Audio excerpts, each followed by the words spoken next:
In this video, I will show you how to add a drop-down menu in Shopify. First, go to your Shopify admin dashboard, then click on Content and open Menus. Now select your main menu. In this example, I have already added a parent item called Catalog. Under Catalog, I will now add items. First, I'll add Sample 1 and Sample 2.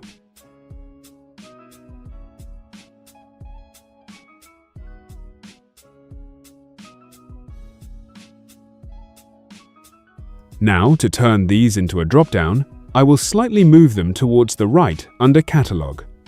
This indentation creates the drop-down menu in Shopify. After that, I will add one more item called Sample 3.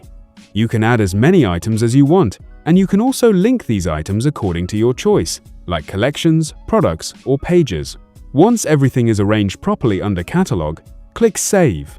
Now go to your store and hover over Catalog, and you will see the drop-down menu with Sample 1, Sample 2, and Sample 3. That's how you can create and customize a drop-down menu in Shopify.